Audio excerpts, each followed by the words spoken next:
사랑하는 성도님들, 지난 주일에는 우리가 모이기를 힘쓰는 교회, 그래서 이 말씀을 함께 나누었는데요. 성도님들, 왜 모이기를 힘써야 한다고 지난 주일에 말씀을 드렸죠? 기억하십니까? 그것은 그러니까 하나님은 저와 여러분들 각자를 구원하셨습니다. 아멘이시죠?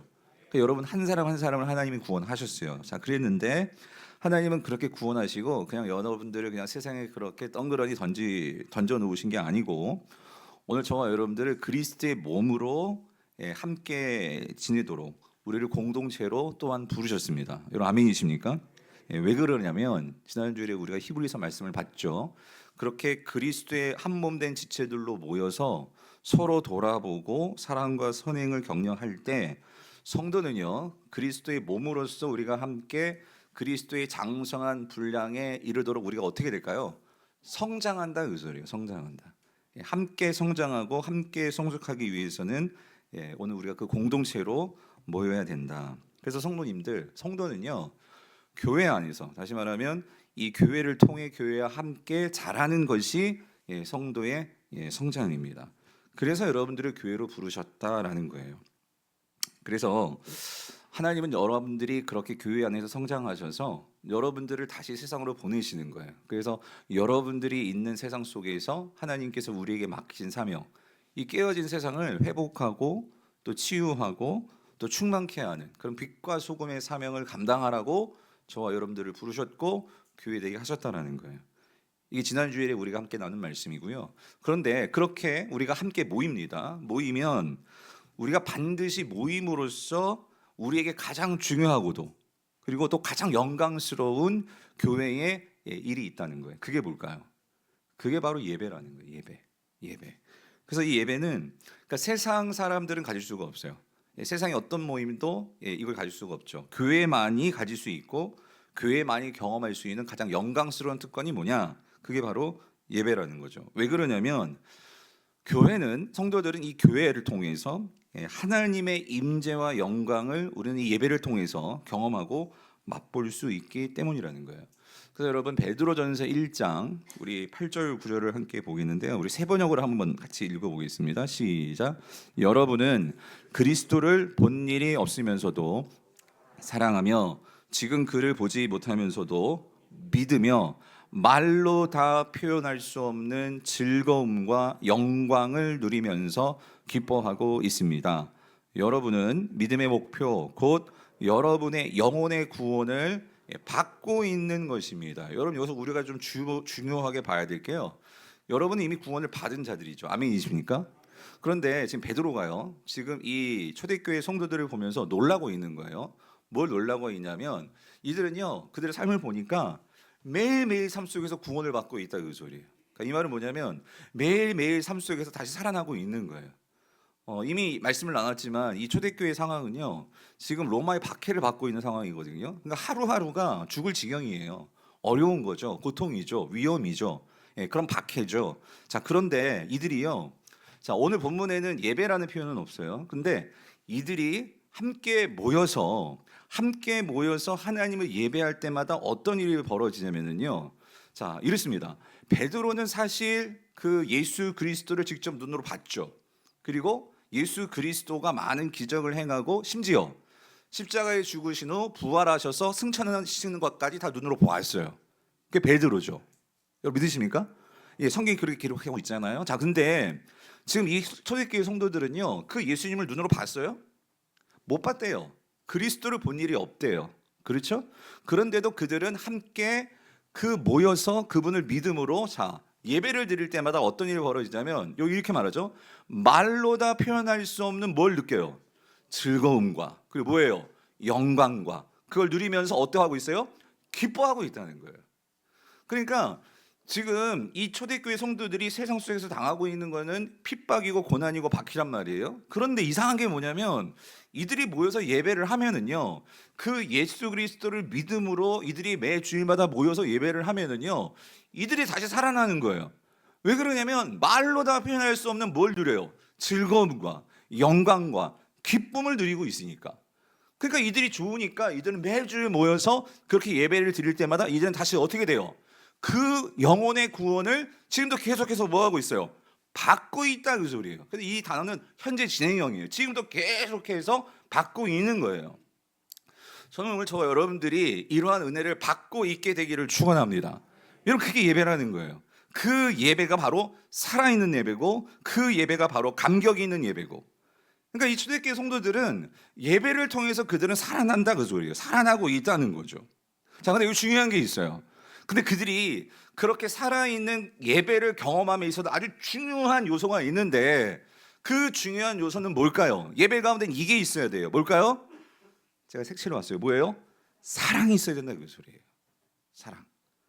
이 사랑은 누구를 향한 사랑일까요?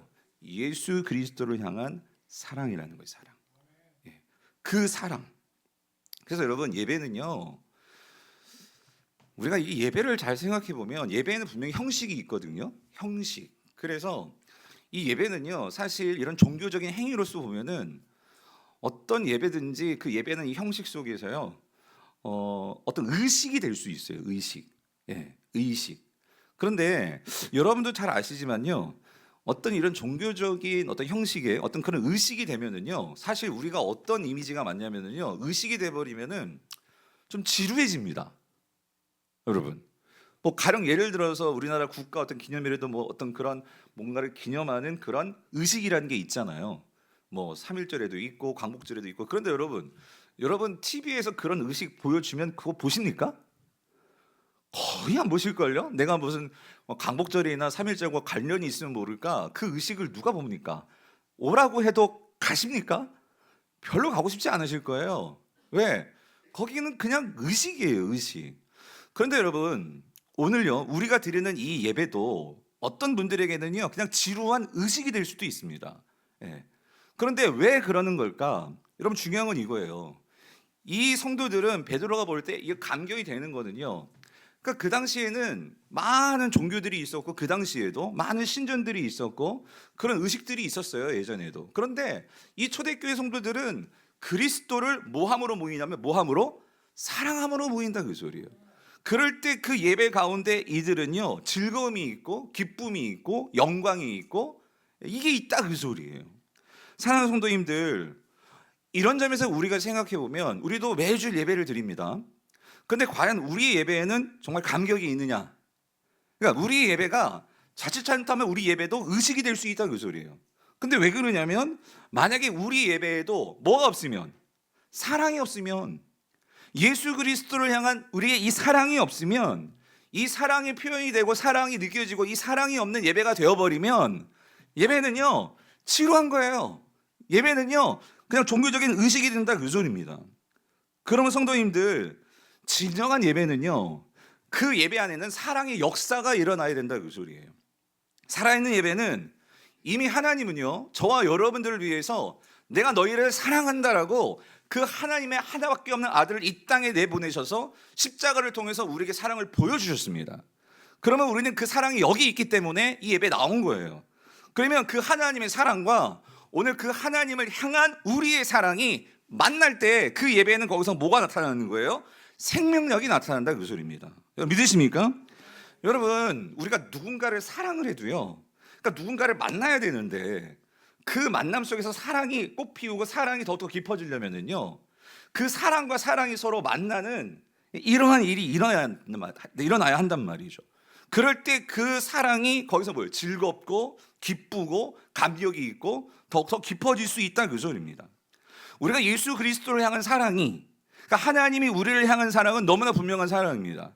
그런데 우리가 그 사랑에 대한 우리의 하나님을 향한 사랑이 그것이 깊어지면 깊어질수록 당연히 오늘 우리는요, 예배를 갈망하고 예배에 대한 목마름이 생길 수밖에 없어요.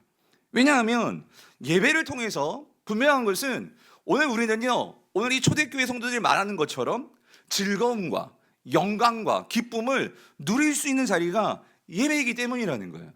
그래서 오늘 우리가 이걸 가장 잘 보여주는 구약의 말씀을 찾으라고 한다면 저는 오늘 우리가 읽은 이 본문을 말할 수 있는 거예요. 시편 42편 1절 2절 말씀, 우리 다시 한번 읽어볼게요. 같이 읽어보겠습니다. 시작. 하나님이여, 사슴이 시냇물을 찾기에 갈급한 같이 내 영혼이 주를 찾기에 갈급하나이다. 내 영혼이 하나님 곧 살아계시는 하나님을 갈망하나니 내가 어느 때에 나아가서 하나님의 얼굴을 배울까요? 자, 여러분 이게 시죠. 그러니까 이 시인은요, 지금 이 팔레스타인, 이 가나안 땅, 지금 이스라엘이죠. 그 팔레스타인 지형이 사실은 이게 사막 지형이에요. 광야 지형이에요. 그러다 보니까 이 시인은요, 오늘 이 시에서요, 어떤 비유가 있고 그리고 그가 경험한 어떤 체험이 있는 것 같아요. 무슨 체험이 있냐면 그런 팔레스타인의 오랜 가뭄으로, 그러니까 그 물이 없으니까요, 이 시인은 그 사슴이 막 물을 찾다가 결국에는 죽어가는, 죽은 그런 사슴, 그런 모습들을 보았던 것 같아요. 그래서 그걸 보면서 이 시인은요, 어떤 시상이 떠오르는 거예요. 뭐냐면 그렇게 사슴이 물을 찾다가 결국 물을 얻지 못해서 죽은 그런 모습을 보면서 어쩌면 저 모습이 나의 모습일 수 있겠다. 뭐냐면 세상을 살면서요, 우리도 뭔가 이러한 그 갈급함이 있잖아요. 그러니까 해결되지 않는 어떤 문제에 대한 어려움이 있잖아요. 그래서 우리도요, 그 문제를 해결하기 위해서 여기저기를 막 어떻게 분주하게 쫓아다니죠. 이곳에도 가보고 저곳에도 가보고 이것도 해보고 저것도 해보고. 그런데 할 때마다 이게 잘 되면 좋은데 이게 안 되면서 실패를 하고 거기서 절망을 하고, 그러면서 내 마음에 이 구멍난 마음이 점점 채워지는 게 아니라 점점 더 커지는 거예요. 그러니까 이 텅 빈 마음을 채우고자 나도 여기저기를 찾아다녔단 말이에요. 근데 이 시인이 그러한 인생 속에서 정말 경험한 게 있어요. 찾은 게 있어요. 나의 이 텅 빈을 뭐로 찾을 수 있는가? 사실 오늘 이 시편을 다 보지는 않겠어요. 근데 이 시편에 있어서의 가장 중요한 지금 상황적인 배경은요, 뭐 여러 가지가 있겠지만 여러분 읽어보시면 아시겠지만 이 시인은요, 뭔가 예배를 섬기는 자였던 것 같아요. 그런데 지금 상황이 어떤 상황이냐면 예배를 드릴 수 없는 상황이 되어버렸어요. 그래서 학자들은 아마도 이게 바벨론 포로 때에 지어진 시가 아닐까. 그러니까 바벨론 포로로 끌려가니까 거긴 성전도 없어요. 함께 예배를 드리고 싶은데도 같이 예배드릴 성도들도 없어요. 그러니까 이는요, 그 바벨론 땅에서요, 정말 하나님을 예배하고 싶은 거예요. 그러니까 예전에는 내가 성전을요, 얼마든지 드나들 수 있었어. 성도들과 같이 예배할 수 있어. 근데 그때는 그 예배의 감격을 몰랐어요. 근데 내가 정말 모든 것이 다 망하고 포로로 끌려와가지고 갇힌 인생이 되어지다 보니까 정말 내가 찾아야 될 게 뭐냐, 정말 나에게 있어서 이 텅 빈 마음을 채워줄 수 있는 게 뭐냐, 그게 이제 조금씩 보이기 시작하는 거예요. 성도님들, 우리가 인생에서 철이 든다는 거는요, 예전에는요, 인생이 이것도 중요하고 저것도 중요하고 막 다 중요한 것 같아. 근데 여러분, 대부분의 이제 저도 좀 이제 그런 나이가 되어가고 있는데, 우리 성도님들 나중에 결국 이게 연세가 들고 하시면서 결국은 모두가 중요하게 여기는 게 뭐 이 세상에서 중요한 거 뭐겠어요? 돈도 아니고 뭐도 아니고 뭐겠어요? 건강 아니겠어요? 그리고 또 중요한 거는요, 정말 살면서 나와 함께 정말 평생을 함께 마음을 나눌 수 있는, 그게 남편이든 아내든 그런 동반자가 있다면 그것만큼 행복한 게 어디 있겠어요? 그러니까 살면서요, 우리가 그런 뭔가 소중한 가치가 보이기 시작한단 말이에요. 그런데 오늘 이 시인은요, 그러니까 이런 모든 것들을 통틀어서 정말 내 인생의 이 텅 빈 나의 이 마음을 채워줄 수 있는, 이 목마름을 채워줄 수 있는, 그게 무엇인지를, 그 대상을 분명하게 찾게 되었는데, 그래서 여러분 오늘 2절을 보시면 그가 이렇게 얘기하잖아요. 오늘 2절 좀 띄워주세요. 뭐라고 말하냐면, 내 영혼이 하나님, 근데 어떤 하나님이래요? 살아계시는 하나님이래요. 살아계시는 하나님. 근데 여러분 이 표현도 그래요. 여러분 우리가 그냥 살아계시는 하나님 말로는 고백하지만 여러분, 여러분의 삶 속에서 정말 살아계신 하나님을 경험하고 계십니까? 한번 곰곰이 생각해봐요. 지난 한 주 살면서 와, 하나님 진짜 살아계신다 하는 거를 그러니까 여러분의 인생 속에서 경험하셨을 거예요. 근데 그러니까 매일매일 삶 속에서 이 살아계시는 하나님을 내가 경험하냐 말이죠. 근데 이 성도는요, 그 살아계시는 하나님을 정말로 간절히 찾기 때문에 갈망해서 지금 바라는 거는 이거예요. 내가 어느 때에 나아가서, 그러니까 내가 하나님께 나아가서 뭘 보고 싶대요? 하나님의 얼굴을 보고 싶다. 이게 무슨 말이냐면, 이 하나님의 얼굴을 배운다는 것은, 그러니까 이 하나님의 임재와 영광을 내가 다시 맛보고 싶다. 그러니까 지금 생각해 보니까 내가 예전에 그 성전에서 하나님의 임재와 영광이 있었는데도 그때는 그게 그건지 몰랐어. 그런데 모든 것이 다 망하고 지금 다 꼬꾸라지고, 아니 바벨론에 하나님의 성전이 어디 있어요? 그런데 그런 상황에서 보니까 내가 하나님께 나아가서 예배드리며 찬양하며 말씀 듣고 사랑하는 성도들과 함께 그랬던 것이 너무나 큰 하나님의 영광이었던 거예요. 그러니까 그 하나님의 얼굴 보고 싶다. 하나님의 영광과 하나님의 임재를 내가 보고 싶다. 이걸 보여주십시오. 이걸 지금 구하고 있단 말이죠.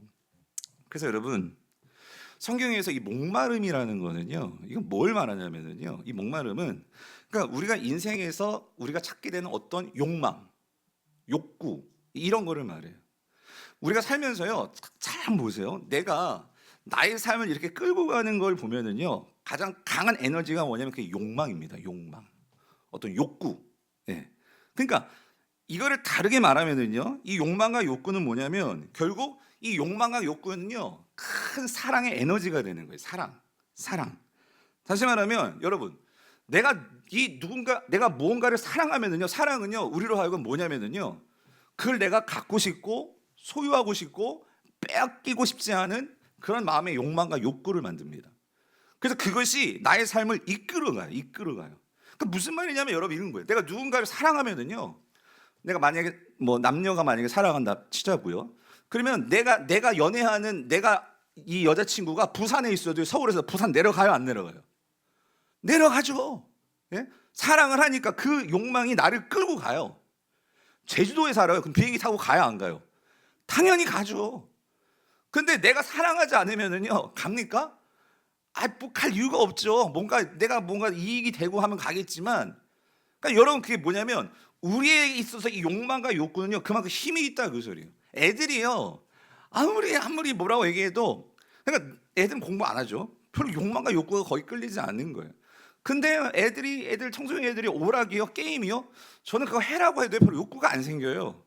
근데 얘네들은요, 그 욕구가 욕망이 있으니까 엄마 눈치 보면서요, 그러니까 공부하는 척 하다가도 그 모든 마음과 거기 다 쏠려 있으니까, 예? 그의 마음들을 사로잡혀 가지고 뭐 PC방을 가든 뭐 자기가 뭐 컴퓨터를 하든 하잖아요. 뭐냐면 걔네들은 그걸 사랑하는 거예요.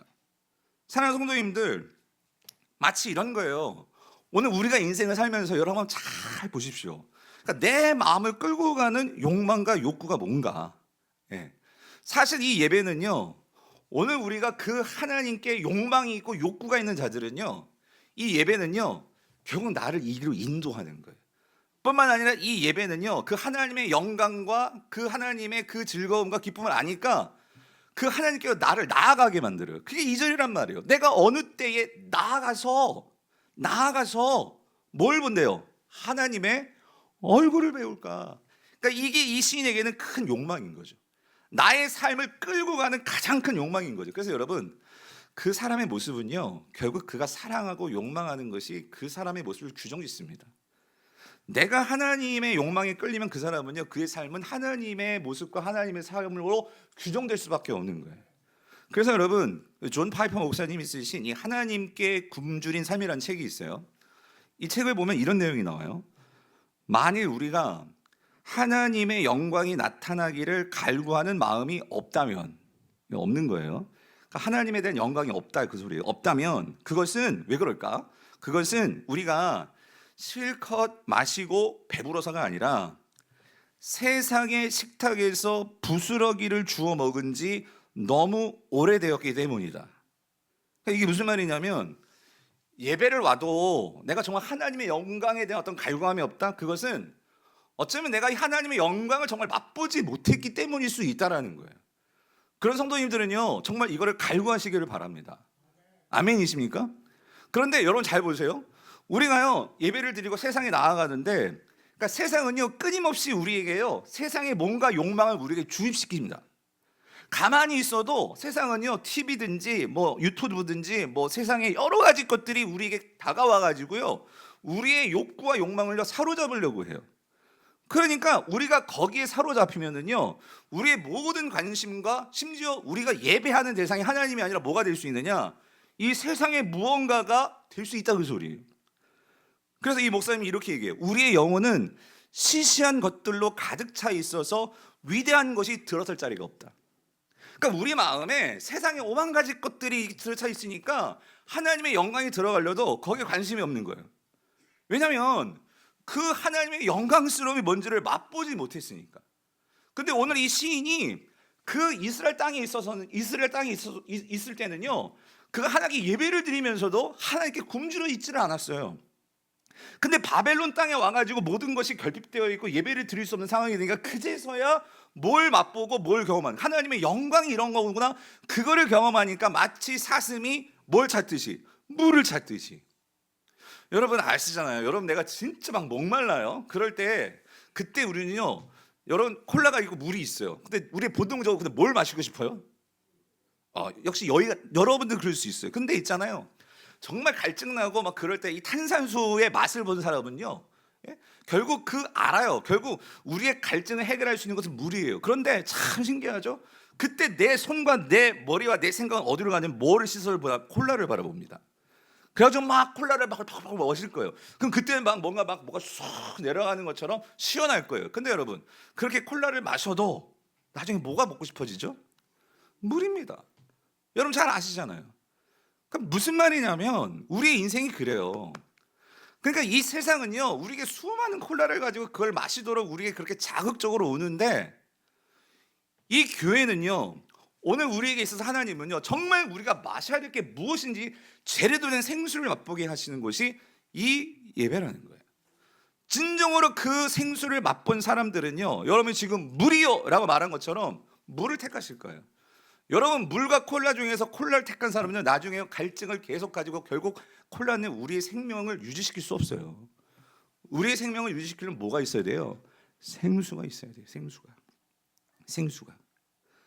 그래서 성도님들, 이런 관점에서요, 이 제임스 스미스라는 미국 신학자가요, 이 책 습관이 영성이다, 제가 예전에 한번 소개해 드린 것 같은데, 원래 이 책의 제목은요, You are what you love라고 해가지고, 그러니까 당신이 사랑하는 것이 곧 당신이다, 이게 원래 책 제목이에요.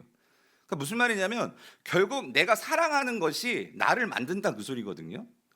그러면서 이 책에서 결국 말하고자 하는 거는, 그러니까 습관이라기보다도 예배가 원지를 말하는 책인데, 책에 이런 내용이 나와요. 당신이 사랑하는 바가 바로 당신이다라는 말은 당신이 예배하는 바가 바로 당신이라는 말과 같다. 왜 그러냐면 여러분 아까 말씀드렸죠. 진정한 예배에는 뭐가 있어야 된다고요? 사랑이 있어야 된다고 말씀드렸어요. 사랑이. 그렇죠? 그 사랑이 표현되고 사랑이 만나는 것이 예배인데, 우리는 하나님을 향한 사랑이 있을 때 그 예배가 감격 있는 예배가 된단 말이에요. 그러니까 당신이 예배하는 바가 바로 당신이라는 말과 같다는 거예요. 내가 사랑하는 것이 나다라는 말은. 그래서 위대한 종교개혁자 마르틴 루터는 당신의 마음이 집착하고 신뢰하는 것이 무엇이든 그것이 당신의 신이 된다라고 말했다, 그 소리예요. 그러니까 여러분 잘 보시라니까요, 내가 정말 내 마음과 내 뜻과 내 욕망이 어디에 집착하느냐, 그럼 그게 여러분의 신이 될 수 있다, 그 소리예요. 성경은 그걸 우상이라고 말하죠. 우상이라고. 예. 우리가 예배하는 바가 곧 우리가 사랑하는 바이기 때문에 우리는 우리가 예배하는 바가 된다.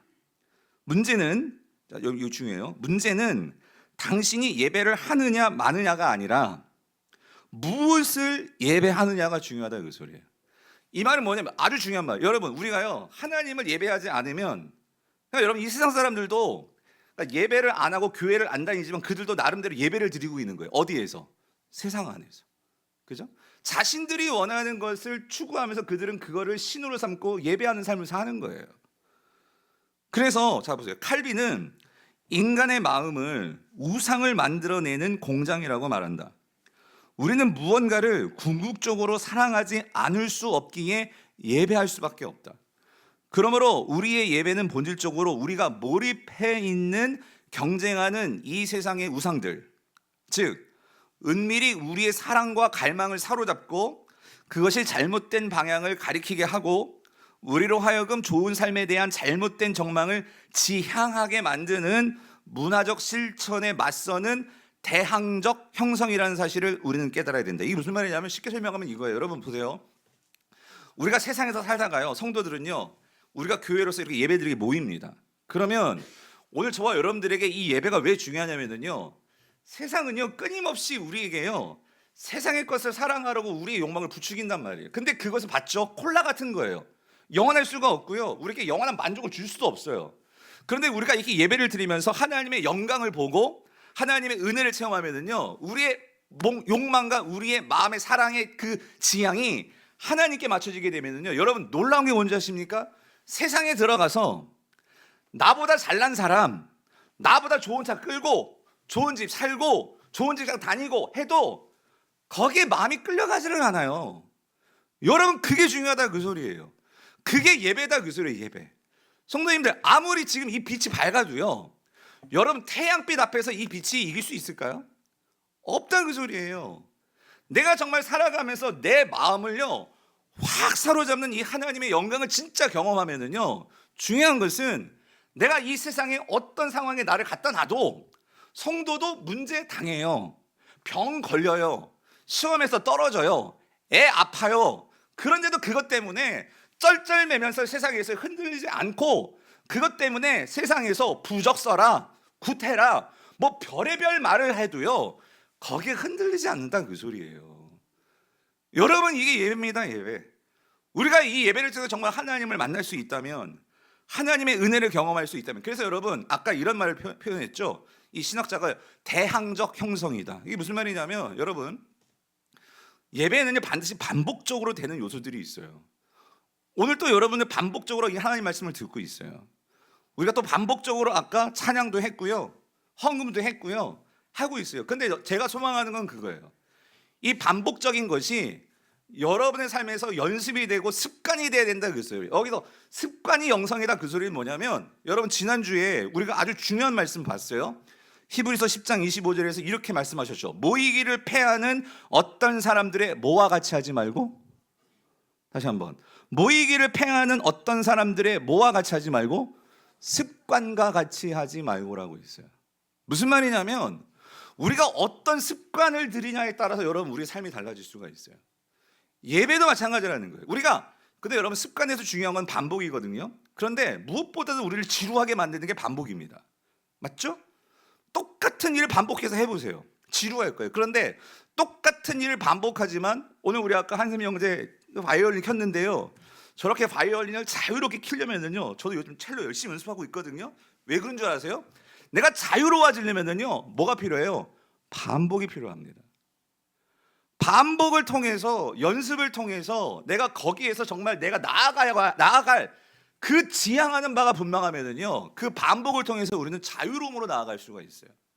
그런데 이러한 꿈 없이 무조건 반복을 해보세요. 지겨워가지고 그냥 그만둔다니까요.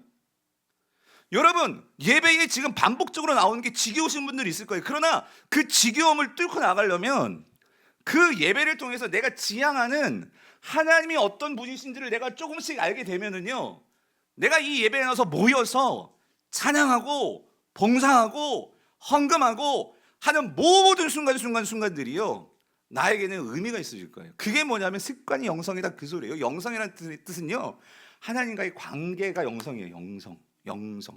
영성.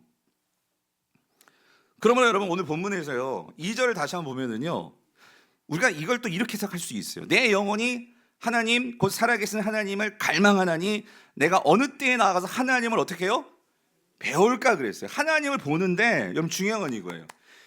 여기서 하나님의 얼굴을 본다는 건요, 여러분 내가 누군가 얼굴을 이렇게 뚫어지게, 옆에 계신 분은 한번 눈 한번, 죄송하지만 한 번만 해봐 주세요. 한번 여러분 뚫어지게 한번 봐봐 주세요. 한번 계속 볼 수 있어요? 웬만한 관계가 있지 않고서는요, 낯선 사람 눈 보고서 계속 보기는 너무 힘들 거예요. 그렇죠? 왜냐하면 친밀함이 없기 때문이에요. 예. 하나님의 얼굴을 본다는 거는요, 그런 하나님과의 관계가 있다 그 소리예요. 관계가 있다. 예. 친밀한 관계가 있다. 그 여러분, 하나님과의 친밀한 관계가 있다는 거는요, 여러분 중요한 건 이겁니다. 하나님이 우리가 눈에 안 보이시지만, 근데 시인은 그렇게 얘기하죠. 하나님은 어떤 하나님이래요? 그냥 성경 속에 글자로 계신 하나님이래요? 머릿속에만 있는 하나님이래요? 어떤 하나님이래요? 살아계시는. 그러니까 여러분, 오늘 예배 속에서 여러분 살아계시는 하나님과의 교제가 있어야 돼요. 아멘이십니까? 우리의 접근 방식과 인식이 달라져야 돼요. 그렇지 않고서는 예배의 감격, 여러분 그냥 구호예요, 구호. 예배의 감격 있는 교회, 그냥 좋은 구호예요, 구호. 여러분이 정말 얼마나 감격 있는 예배를 드려보셨습니까? 솔직히. 그러니까 이게 단지 구호가 되지 않으려면, 이건 나의 삶 속에서요 끊임없는 연습과 습관과 그런 이 예배에 내가 익숙해짐이 필요하다 그 소리예요. 그래서 여러분 이 시인이요 그렇게 예배했던 것 같아. 내가 있는 곳은 지금 바벨론의 포로지예요. 그런데 거기서도 하나님의 얼굴을 보려고 그렇게 갈망하면서 내가 그렇게 삶의 현장에서 예배를 했더니 5절 보세요. 5절 뭐라고 얘기해요? 5절 같이 읽어볼게요. 시작. 내 영혼아 내가 어찌하여 낙심하며 어찌하여 내 속에서 불안해하느냐. 이건 지금 자기가 자신에게 얘기하는 거예요. 삶 속에서 하나님을 갈망하면서 여러분 하나님을 갈망하는 자들에게 하나님 반드시 영광과 임재로 그에게 함께 하십니다. 그럴 때 우리에게 뭐가 생기냐면요 이 단어가 생겨요. 소망. 하나님이 우리에게 주시는 것은요 소망을 주십니다. 희망이 아니에요. 이랬으면 좋겠다. 희망사항이 아니라 하나님은 생명의 하나님이시고 창조의 하나님이시기 때문에 무에서 유를 만드시는 하나님이시기 때문에 불가능해서 가능한 것을 가능케 하시는 하나님이시기 때문에 우리에게 소망을 주실 수 있다 그 소리입니다. 아멘이십니까? 그래서 선포하는 거예요. 소망을 줘라 자기 자신에게. 그러면 그가 나타나 도우심으로 말미암아 여기다 밑줄 그고 형광색 찢으셨어요. 뭐냐면 내가 하나님을 찬송하는데 어떻게 찬송한대요? 여전히 찬송하리로다. 이게 무슨 말이냐면 내가 어떤 상황이든지 어떤 형편이든지 내가 거기서 하나님을 예배하는 삶을 살겠다. 다시 말하면 내 삶이 예배가 되는 거예요. 무슨 말이냐 여러분 잘 기억하십시오. 오늘 여러분이 정말 삶이 예배가 되려면요 공동체로 모이는 이 예배에서 여러분이 하나님을 맛보셔야 돼요. 하나님의 은혜를 받으셔야지 이것이 어디로 흘러가냐면 여러분의 삶으로 들어가서 여러분의 직장에서 여러분이 일하는 공사장에서 여러분이 운전하는 택시 안에서 여러분이 무슨 시장 안에서 공부하는 학교 안에서 어디서든지 거기에서 너 뭐 하느냐 내가 하는 그 모든 것들이 여전히 그 하는 일들이 예배가 된다 그 소리예요. 네. 왜냐하면 여러분 예배는요 하나님께서 우리가 예배를 통해서 하나님을 예배하게 되면은요 정말 참된 가치를 내가 깨닫게 되니까 여러분 참된 가치를 안다는 건 이거예요. 여러분이 전 주식은 몰라요. 근데 여러분 주식을 하든 어떤 부동산을 하든 아무데나 투자하십니까? 가치가 있어야 투자할 거 아니에요. 네? 무슨 말이냐면 가치가 있는 곳에 인간은요 내 마음이 갈 수밖에 없어요. 그 가치에 나의 삶을 던진다 그 소리예요. 그래서 예배는요 우리에게 뭘 주냐면요 하나님을 만날 때 그 사람은요 삶의 목적이 생깁니다. 목적이. 내가 왜 이 일을 해야 되는지, 그러니까 돈을 벌어 내가 왜 돈을 벌어야 되는지, 내가 왜 힘들지만 여기서 버텨야 되는지. 그러니까 삶의 목적과 이유가 분명해지는 거예요. 하나님을 만나게 되면. 그럼 여러분 이것만큼 인생을 삶에 있어서 특권이 어디 있어요? 내일 또 당장 여러분 직장에 가셔야 되는데 정말 힘들고 어려운 게 여러분 돈벌이 아닙니까? 그러니까 막 죽지 못해서 일 나가시는 거잖아요. 그런데 그런 직장이라 할지라도 거기서 뭐가 있어? 의미가 생기는 거예요. 내가 왜 이 일을 해야 하는지, 내가 왜 여기에서 있어야 하는지, 그 목적이 있고 사명이 있고. 그러니까 하나님은요 그걸 주셔서 여러분을 존재케 하시는 분이 하나님이시다 그 소리입니다. 그래서 여러분 오늘 마지막 올 기회가 돼서요 여러분 우리는요 여러분이 매일 드리는 이 예배를 가지고 여러분 습관을 들이셔야 돼요. 좋은 습관을 들이셔야 돼요. 훈련이 되셔야 돼요. 무슨 말이냐면 여러분 예배는요 형식을 가지고 있어요. 그래서 여러분 오늘 주보를 한번 보세요. 주보를 보시면 여러분 이제 주보를 보시면 여러분 제가 한번 묻고 싶었어요. 여러분 지금요 우리 예배 순서가 있잖아요. 순서. 여러분 왜 예배 순서가 이렇게 진행되는지를 한번 생각해 보셨어요? 그러니까 다시 말하면 왜 찬양이 있고 그다음에 예배의 부름이 있고 그다음에 우리가 영광송을 부르고 그다음에는 합심 기도를 하고 갑자기 대표기도 장로님이 나오시고 그리고 나서는 우리가 신앙을 고백을 하고 그리고 우리가 어떻게 해요? 찬송과 봉헌을 하고 찬양대 찬양을 했고 목사님이 교회 와서 교회 소식을 알려주고 설교를 하고 기도하고 축도하고 끝. 여러분 이게 순서가 있는 게 아니고 여기에는요 이야기가 있어요. 서사 구조가 있어요. 무슨 말이냐면 하나님과 사랑의 이야기를 나누는 구조가 이 예배 순서 안에 있다는 거 여러분 아십니까? 여러분이요 다른 교회 가셔서도요 꼭 여러분 주보를 꼭 한번 보십시오. 뭐냐면 교회마다 그 정해진 순서가 있지만 이 순서가 약간 바뀔 때가 있습니다. 어떤 교회들은 교회 소식이 설교 뒤에 있는 교회도 있고요 헌금을 뒤에 하는 교회도 있고요. 여러분 보셨어요? 근데 우리 교회는 모르겠습니다. 여러분의 전 교회에서 목사님 우리 교회는 교회 소식 이렇게 서로 이렇게 환영하고 하는 게 교회 설교 뒤에 있었는데 우리 교회는 헌금을 뒤에 했었는데 근데 이 교회 왔더니 이 교회는 처음에 헌금을 하네. 그리고 이 교회는 처음에 우리 옛날에는요 여러분 이거 찬양 많이 부르지 않았어요? 만복의 근원 하나님. 예? 이 찬양을 처음에 부르든지 마지막에 끝날 때 부르든지.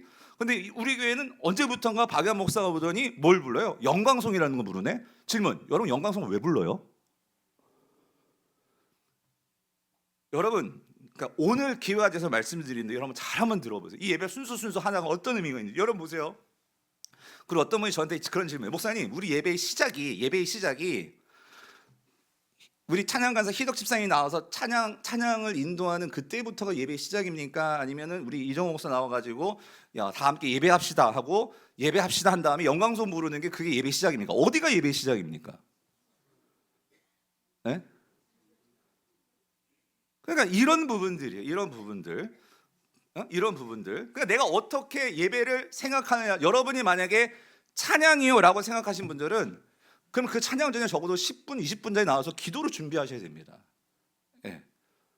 마찬가지, 찬양 때도 마찬가지. 여러분이 만약에 그렇게 얘기하셨다면 미리 오셔가지고, 그러니까 모든 분들이 예배위원들은 딱 그 자리에 10분 전, 20분 전에 있고 이게 돼야 되는 거예요. 그게 아니라 만약에 이정호 목사님 오셔가지고 예배 인도자가 하는 것부터 이제 예배다 하면 막 그전에 막 찬양할 때 막 정신사 나올 거예요. 막 사람 왔다 갔다 거리고 그때 막 사람 들어오고 막 무슨 말인지 이해되십니까? 내가 예배를 어떻게 이해하느냐가 이런 모든 순서의 예배의 형식에 있어서 그 예배를 구성하게 되는 거예요. 오늘 말씀을 드리는데 여러분 찬양 우리의 예배의 시작은요. 여러분이 어떻게 생각하냐 다를 수 있지만 중요한 것은 여러분 우리의 찬양이 예배 속에 들어와 있다. 그래서 여러분 보십시오. 우리의 첫 시작은 찬양부터 시작이 돼요. 그래서 여러분 주일 예배하고 시작 시간이 2부가 몇 시로 되어 있어요? 오전 10시 50분 딱 되어 있고 그래서 10시 50분이 되면 뭐가 시작이 돼요? 찬양이 시작이 됩니다. 그렇죠? 그러면 이것도 중요하죠. 그 찬양을 한다는 건 어떤 의미가 있는 거죠? 그래서 여러분 근데 또 왜 찬양 시간에는 지금 우리는 시간이 적기 때문에 지금 세 곡을 딱 부르면은 세 곡이 딱 맞춰져 있어요. 그럼 꼭 세 곡만 불러야 돼요? 더 많이 부르면 안 돼요? 그럼 한 곡만 부르면 되나요? 그래서 여러분 중요한 건 이거예요. 한 곡을 부르든 세 곡을 부르든 여러분 찬양 시간에 우리가 처음에 앞에서 하는 한 10분 정도의 찬양 시간에 중요한 것은요. 여러분 우리가 세상에서 살면서요 우리의 모든 생각과 우리의 모든 관심이 다 세상에 젖어 있었어요. 근데 여러분들이 이제 교회에 와서요 한 세 곡 정도라도 집중해서 찬양을 하는 것은요 우리가 이제 하나님을 만날 거예요. 그 하나님을 만나기 전에 나의 생각과 나의 마음과 모든 것이 하나님께 익숙해져야 된단 말이에요. 아멘이십니까? 나의 생각과 나의 어떤 마음 가운데에 하나님의 말씀이, 그래서 여러분 찬양은요 곡조 있는 기도라고도 하죠. 곡조 있는 말씀이라고 할 수 있어요. 그래서 우리가 그 찬양을 통해서 우리 마음 가운데에 하나님의 말씀이 그리고 곡조 있는 기도가 풍성하게 거하도록 만드는 것이 찬양 시간입니다. 그래서 여러분 찬양할 때 중요한 것은요 어떤 분들은 그럴 거예요. 목사님 저 찬양은 너무 좀 모르는 찬양이에요. 여러분 중요한 거는요 찬양에서 중요한 것은 가사입니다. 곡을 모르시면 멜로디들을 모르시면 가사를 읽으십시오. 그리고 그 단어가 내 마음속에 새겨지도록 여러분들이 그렇게 찬양을 하십시오. 그러면서 우리가 찬양을 하는 거예요. 그리고 나면 이제 인도자가 나와가지고 저 같은 경우는 그러죠. 영광스러운 주일입니다. 우리가 살아계신 하나님께 함께 예배하며 찬양하며 나아갑시다 라고 선포를 합니다. 그거는 그래서 여기 보면 주보에 뭐라고 되어 있어요? 예배의 부름이라고 되어 있죠. 왜 예배의 부름이에요? 누가 부르는 걸까요? 하나님이 부르시는 겁니다. 하나님께서 영이시기 때문에 인도자를 통해서 여러분을 부르시는 거예요. 우리가 함께 예배하러 나아갑시다. 예배하러 와라. 하나님께서 부르신다는 거예요. 그래서 여러분 질문, 우리가 그렇게 예배를 부를 때 그래서 여러분 우리가 뭐예요? 여러분 앉아있다가 어떡하죠? 일어나시잖아요. 질문, 왜 일어나세요? 앉아서 하면 안 돼요? 앉아서 예배 드리면 안 돼요? 그래서 여러분 이런 거 하나하나가 여러분 만약에요 제가 여러분들의 신방을 갔어요. 그래가지고 제가 옛날 이리 오너라 그러지 않겠지만 집사님 저 왔어요 그러면 여러분들 만약에 좀 아파트라도 그렇지 여러분 이렇게 소파에 앉아 목사님 들어오세요 이러십니까? 어떡하십니까? 일어나가지고 어서 오세요 그거 아니에요? 여러분이 일어나는 게 그런 의미예요. 하나님께서 오셔서 우리 함께 예배합시다. 그럼 어떻게 해야 되는 거예요? 우리 마음으로 일어나서 예, 하나님 우리 함께 예배하겠습니다. 그런 마음으로 일어나는 거예요. 그리고 나서 우리가 뭘 불러요? 영광송을 부릅니다. 여러분 영광송을 왜 부르죠? 근데 여러분 그거 생각해 보세요. 아니 목사님 왜 영광송 그냥 똑같아요? 왜 똑같은 걸 부르세요? 여러분 영광송의 초점은요. 영광송은 뭐죠? 여러분 만약에 우리가 여러분 어떤 집에 왔어요. 그러면 그 주인에게 눈 맞추고 아유 오늘 우리를 초대해 주셔서 감사합니다. 하면서 우리가 뭐예요? 화답하지 않겠어요? 영광송은요 하나님의 부르심에 대해서 우리가 화답하는 거예요. 그래서 왜 똑같은 영광송을 부르냐? 그래서 여러분 이거예요. 우리가 똑같은 영광송을 부를 때 저의 바람은 그거예요. 여러분들이 정말 마음을 다해서 가사 다 외우시잖아요.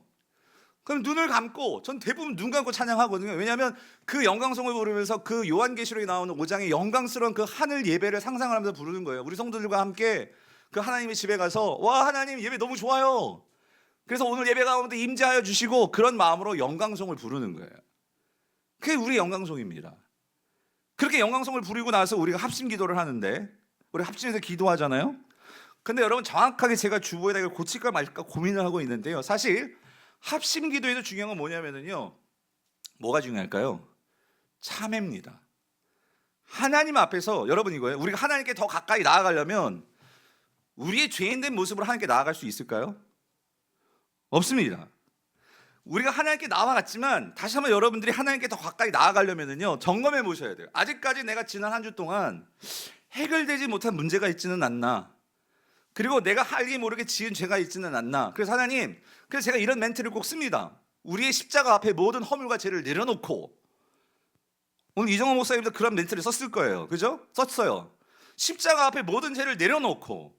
그래서 여러분 하나님께 나아가기 위해서는요 여러분이 이걸 인정해야지만 우리는 하나님을 만날 수가 있어요. 그게 뭘까요? 내가 죄인이라는 사실이에요. 죄인이라는 사실. 내가 죄인이라는 사실을 인정하지 못하면 여러분 첫 번째는요 하나님께 나아가지 못해요. 왜? 내가 뭐가 하나님 필요합니까? 죄인도 아닌데. 그렇지만 내가 죄인이면은요 하나님의 긍휼과 은혜 없이는 그 하나님의 영광스러운 앞에 나아갈 수가 없어요. 그게 합심 기도예요. 그래서 여러분 합심 기도할 때는요 하나님께 나의 모든 죄를 회개하면 하나님 난 죄인입니다. 오늘 하나님의 도움이 필요합니다. 이걸 여러분들이 기도하셔야 돼요. 그렇게 기도하면 그 다음에 누가? 장로님이 나오셔가지고 대표 기도를 합니다. 여러분 대표 기도는 그러한 우리의 죄를 하나님께 대표해서 아뢰는 거예요. 그래서 하나님의 죄의 용서와 사죄함을 구하는 기도를 합니다.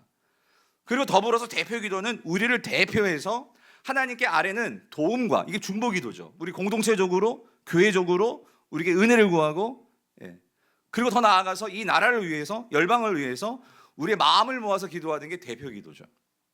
그래서 여러분 제가 1부 때도 말씀을 드렸는데 우리가 뭘 하든지 이 대표 기도, 여러분들이 수요 기도든 일부 우리 안수 집사님이 기도하든 대표 기도의 가장 중요한 것은요 우리를 대표하기 때문에 준비하셔야 돼요. 준비. 왜 그러냐면 이 준비 기도를 통해서 오늘 교회 처음 나온 성도들이나 아직 내가 기도가 약하신 분들은요 그 대표 기도를 들으면서 또 한 가지 공동체적으로 기도의 언어를 배웁니다. 하나님과 대화할 때 이렇게 기도하는 거구나, 그거를 배운단 말이에요. 그렇기 때문에 대표 기도 준비하시는 분들은 그런 걸 기억하면서 기도문을 쓰시고, 그리고 그걸 가지고 여러분들이 하나님 앞에서 대표로 기도하시고, 여러분들은 그런 문구 하나하나가 내 마음에 때는 아멘으로 화답을 하는 거예요. 그럴 때 이 대표 기도가 하나님께 올라가시는 거죠. 그리고 나서 우리가 서서 뭐 합니까? 신앙 고백을 합니다. 사도신경. 저는요 여러분들 이 사도신경은요 내가 진짜 뭘 믿는지를 선포하는 거예요. 여러분 기독교에서 능력은 뭐에서 나오죠? 믿음에서 나옵니다. 믿음. 내가 뭘 믿는지가 결국 여러분의 삶을 규정하는 거예요. 여러분 내가 뭘 믿는지를 모르면 내가 세상에 나가서 어떤 거를 하더라도 결국 우리의 마음이 흔들 수밖에 없어요.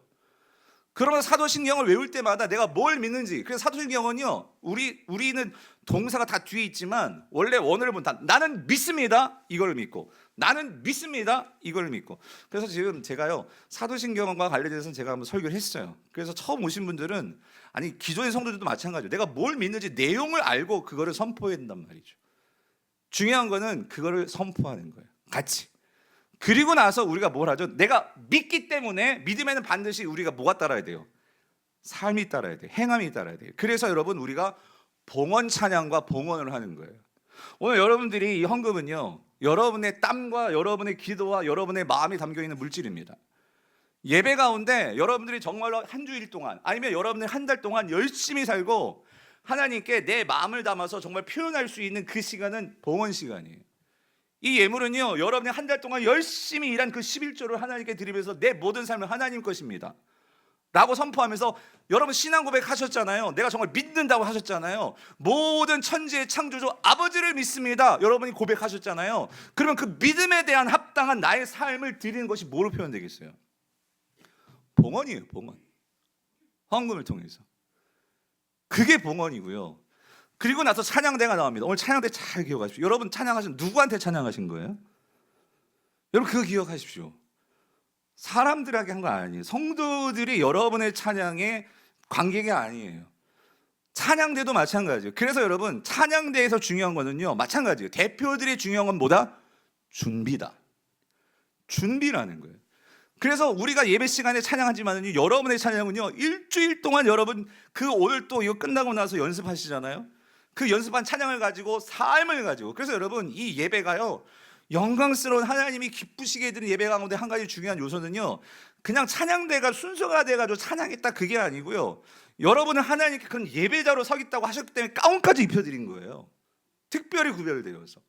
그러면 내가 오늘 연습한 그 찬양을 가지고 일주일 동안 사시면서 이 자리에서 우리 성도들을 대표해서 그 찬양의 기름 부으심이 있도록 찬양을 올려드린다는 마음을 가지고 만약에 찬양대들이 찬양을 한다, 여러분 그 예배가 어떻겠습니까?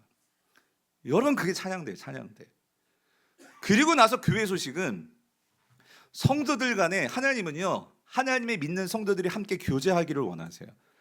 그래서 교회에서 어떤 일이 있는지, 여러분 광고 시간을 그냥 이렇게 넘기지 마시고요, 아 교회가 이런 일이 있구나, 이런 어려움이 있구나, 이런 사역들을 하는구나, 그것들을 같이 관심을 가지고 서로 교제하고 서로 사랑하는, 그게 교회 소식 나눔입니다. 그것이 이제 교회 소식이고요. 그리고 나서 이제 우리가 이제 모든 것을 마치고 나서 이제 뭘 하느냐, 하나님을 향해서 하나님이 하시는 말씀을 듣기 위해서 뭐 하는 거예요? 설교 시간이 있는 거예요.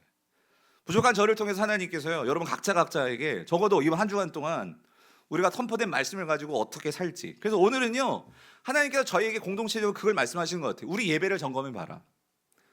지금까지 들었던 예배 순서 하나하나를 연초잖아요. 한번 점검해 봐라. 하나님 저에게 그 마음을 주셨던 것 같아요. 그래서요, 여러분 우리가 너무나 당연하게 여기는 이 순서들을 점검하는 거예요. 그래서 하나님의 그러한 말씀을 듣고, 그리고 나서 이제 여러분 찬양하고 우리 기도할 거예요. 그때 기도는 어떤 기도예요? 결단의 기도죠. 하나님 그렇게 살겠습니다, 그렇게 살 수 있게 하여 주시옵소서. 그게 기도입니다. 결단의 기도. 그리고 나서 제가 뭐 하죠? 축도를 합니다. 여러분 축도를 왜 하는 거예요? 예배 마쳤습니다요. 축도를 왜 하는 거예요? 그리고 왜 두 손을 들고 축도를 합니까? 이 두 손을 들고 축도하는 그 의미가 뭡니까? 여러분에게 복을 주는 것도 있지만 성경에 어떤 의미가 있느냐, 여러분들에게 그 축복을 통해서 여러분 마지막은요, 축도는 여러분 파송을 하는 거예요. 세상으로 나아가십시오예요. 손을 드는 이유는요, 세상으로 나아가십시오. 말씀을 가지고 세상으로 나아가서 그렇게 사십시오. 그게 축도입니다. 그래서 성도님들, 저는 여러분들이 어떤 교회들을 보면은요, 이 헌금과 이 성도 교제 이 시간이 뒤에 있는 교회도 있어요. 그게 잘못된 건 아니에요.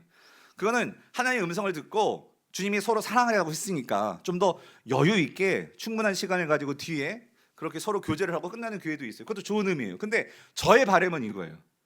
여러분들이 말씀을 듣고 그걸 결단을 하고 그걸 가지고 빨리 세상으로 나아가서 그렇게 힘있게 사셨으면 좋겠어요. 그래서 그걸 가지고 그대로 나아가시라고. 그래서 우리는요, 말씀 듣고 결단 기도하고 축도하고 나아가는 거예요. 사랑하는 성도님들, 말씀을 맺겠습니다. 오늘 우리가 이런 예배 형식들을요, 여러분 꼭 마음속에 새기고요, 이런 순서 하나하나가 정말 의미 있게 여러분이 그렇게 예배에 습관이 들여진다면 여러분 예배는요, 여러분을 새롭게 형성할 줄 믿습니다. 우리의 이 갈급함이, 하나님과의 사랑이 더욱더 깊어질 줄 믿습니다. 그럴 때 예배는요, 저와 여러분의 삶에 변화를 일으키는 거예요.